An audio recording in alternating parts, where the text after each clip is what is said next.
Good afternoon, coach. Good afternoon, everyone. Good afternoon, batchmates.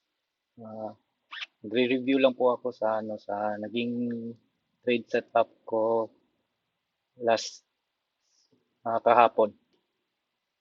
Sa mga trades ko po, ang na-trigger is itong si EURCHF. Ito po sila. Ito yung mga trades ko sa 10 trades ata to. Isa lang na-trigger si URCHF. Tapos kung titingnan natin sa ano, currency strength natin, indicator, ah, lumakas naman si lumakas si EUR tsaka si CHF na baba ng value. So bullish pa rin siya.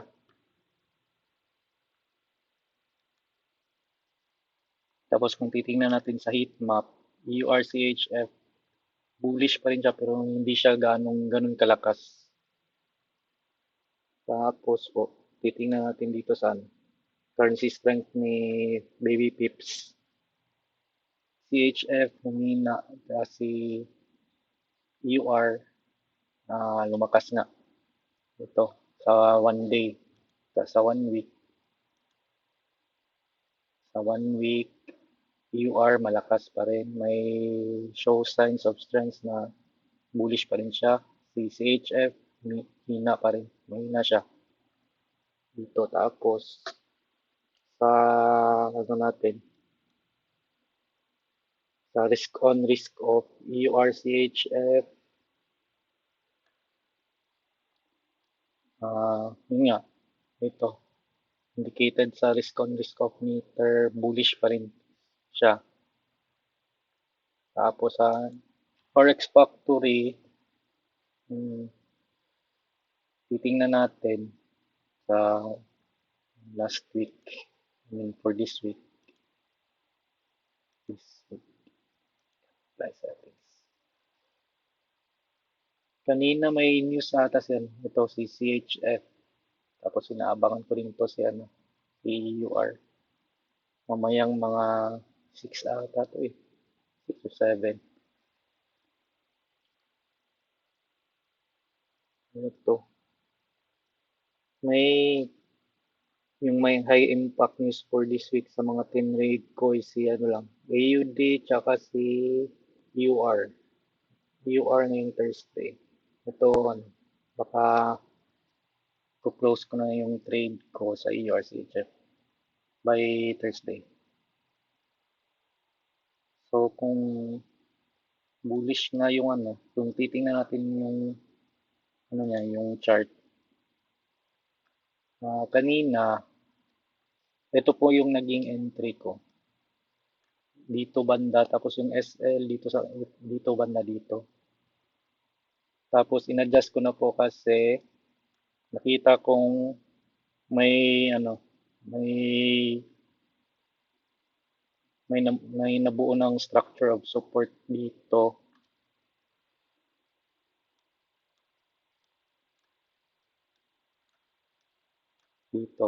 nakita, tapos may imbalance ito po, imbalance na bullish.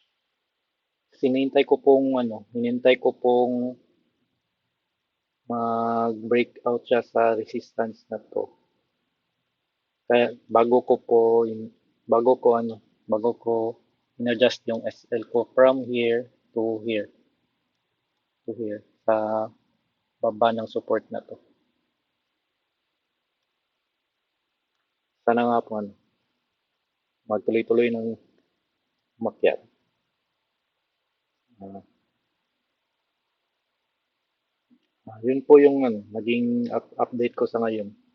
Waiting na lang po ako sa mga entries ko dito. Si NZD-JPY masyado nang malayo ata.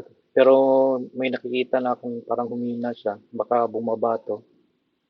Si AUD-JPY din may resistance dito, dito. Baka bumaba din to. hold na lang muna ng entry. Si EURJPY ito hindi ko na nasakyan kasi nung pagtingin ko dito na siya. Ito.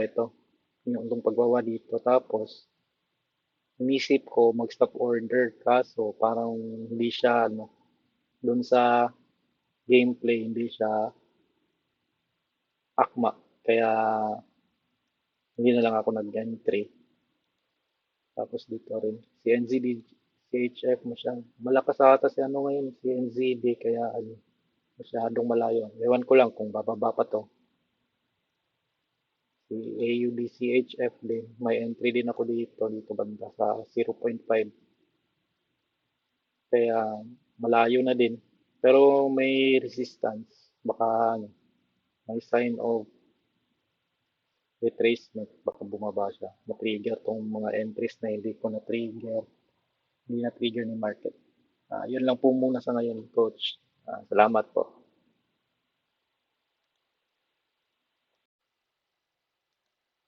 Good afternoon, coach. Good afternoon, batchmates.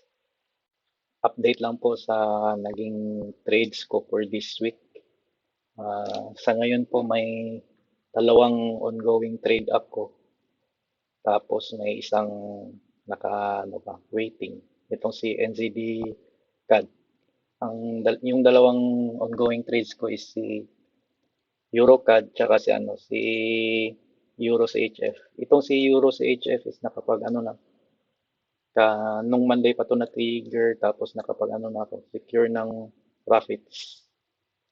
Nilagay ko na po yung SL sa taas ng yung entry ko dito. Tapos itong si EuroCAD, nag-buy ako dyan kasi nakita ko dito sa currency strength indicator natin na si Euro ngayon is 0.6 which is not that good to buy siguro. Tapos si CAD is nasa negative 5.3. So gawa nga nung negative result ng CPI niya. Tapos check natin yung yung heat map niya nasa bullish sentiments pa naman plus 0.20%. So nag-buy ako. Tapos tingnan natin yung currency strength. Tapos itong si risk on risk off. Sa ngayon po nasa neutral na siya. Pop dito sa may bullish side. Tapos yung weekly po is nasa bullish kaya bullish pa rin yung bias ko. Ang currency strength meter niya dito is si euro sa kasi Canadian dollar is halos magkapareha lang nung sentiments medyo humina ngayon dalawa. Tapos tingnan natin sa news. Ngayon po is tomorrow is may high impact news kay euro so I don't know what to do. Kaya nag-buy pa rin ako dyan. Ito siguro kaya nag-range tong si EuroCAD. Kaya kasi po yung sentiments is parang pareho silang naging mahina for this day. Waiting na lang to nung news ni Euro kung anong gagawin niya. Nag-buy ako kasi sa technical side may nakita akong parang imbalance dito, itong candle na to. More on bullish siya. So sabayan ko lang yung trend. Kaya nag-buy ako. Ang ginawa ko dito is instant execution ako kasi nung nilagay ko yung fib from here to dito, yung price is nandito siya. Dito banda. So instant execution na ako. Yung TP ko nilagay ko sa high nung day dito. Baka abutin niya to. Hindi ko lang alam. Yan po. Tapos yung SL is nilagay ko sa baba nung range. Dito po. Yung nilagay kong lot size is 0.02.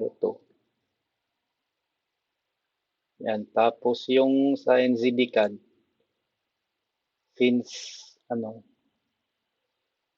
NZD positive 7, malakas siya. Tapos si CAD ngayon is negative 5.6. So magandang i-trade NZD. Tapos tingnan natin yung heat map, NZD CAD, positive 37%. So bullish yung sentiments. Tapos tingnan natin yung news, NZD. Sa ngayon, 21, may ano, pero wala masyadong yung red folder regarding sa NZD tsaka CAD. So, magandang i-trade to. Tapos tingnan natin yung currency strength meter niya, NZD, CAD. Bullish nga. Nasa green yung risk on, risk off. Tapos yung currency strength meter, NZD, bullish. Tapos si CAD, mahina. Ayan.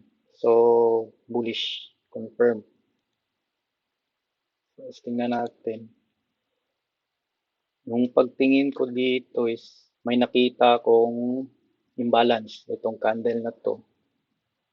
Tapos nag-fib ako from sa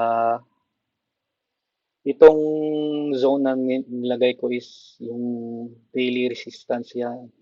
Ito, daily resistance na na-break ni market.